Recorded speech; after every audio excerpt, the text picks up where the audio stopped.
Hello everyone, today I will be discussing whether cancel culture is a new type of bullying.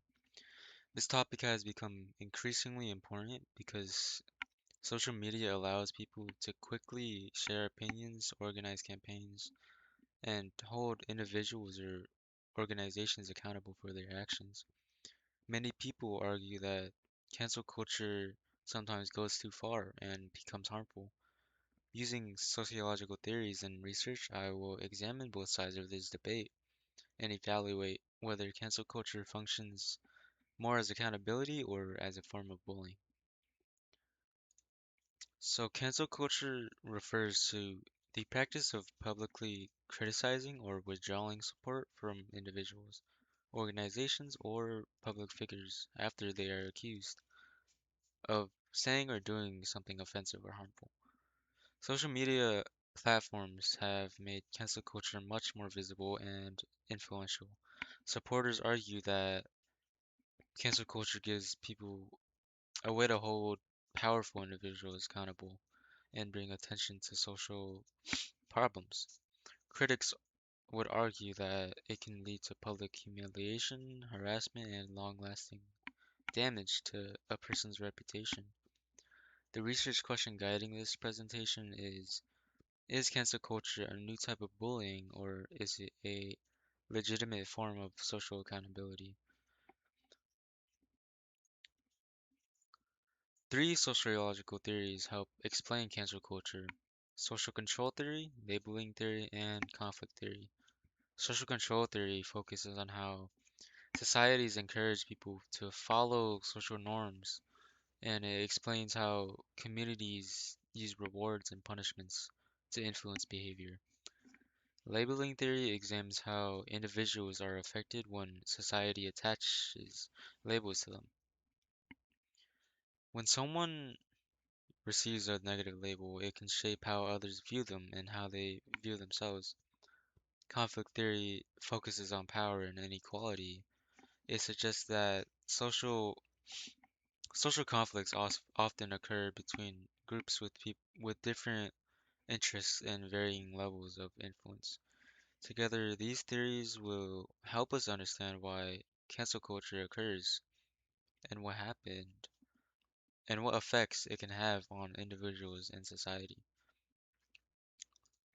Social control theory provides, I'd say, one of the strongest explanations for cancel culture.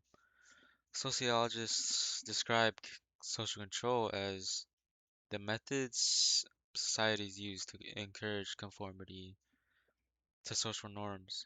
Cancel culture can be viewed as a form of informal social control because it does not rely on laws or courts. Instead, people use social pressure, criticism, and public accountability to discourage behavior that they consider harmful. For example, if a public figure makes a racist or discriminatory statement, social media users may organize campaigns calling for consequences. Supporters argue that this helps reinforce important social values and encourages responsible behavior. From this perspective, I'd say cancel culture is not bullying. It is a way society attempts to regulate behavior and maintain social standards. Labeling theory helps explain some of the negative consequences associated with cancel culture. When someone is publicly labeled as racist, sexist, dishonest, or offensive, that label can become attached to their identity. Even if their individual, Even if the individual apologizes or changes their behavior, the negative label may continue to influence how others perceive them. Conflict theory adds another perspective by focusing on power. Different groups often disagree about what behaviors should be punished and who deserves consequences. Social media can amplify certain voices while silencing others, creating struggles or influencing public opinion.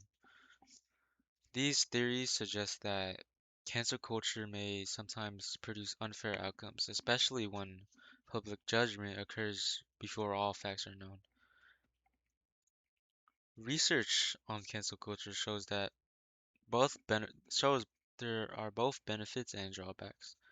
Studies suggest that cancel culture can increase accountability and amplify the voices of marginalized groups. It also allows people to draw attention to issues such as racism, sexism, discrimination, abuse of power. Researchers such as NG 2020 argue that online activism can create opportunities for social change. However, research also shows potential harms. Public shaming can cause emotional distress, anxiety, social isolation, and just reputable damage. Some online campaigns escalate into harassment, threats, or cyberbullying. Overall, sociological studies suggest that cancel culture has mixed effects. Its impact depends on how it is used and how far public criticism extends. So the research on cancel culture has several strengths. First, it examines real-world behavior occurring on social media platforms used by millions of people.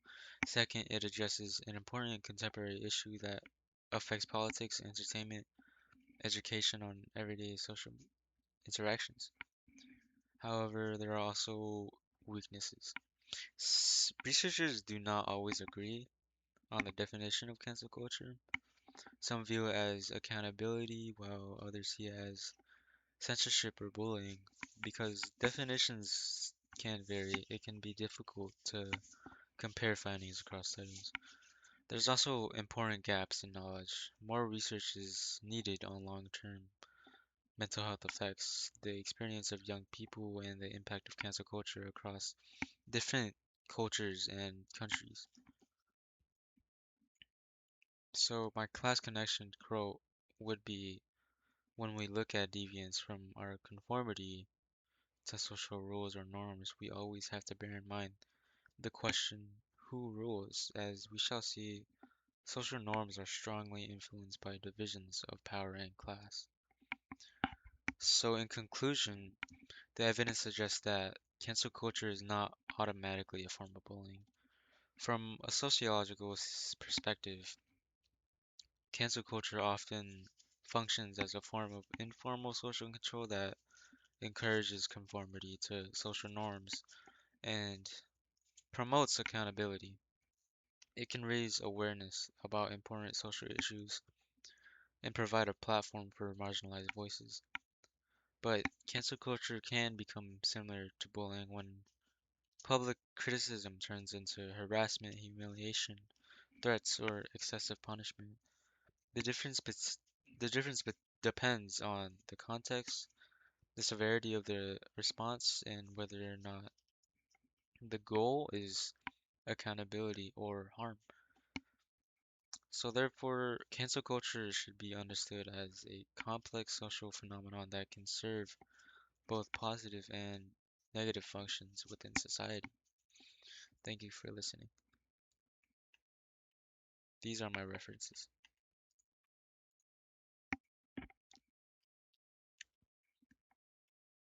Thank you for your time.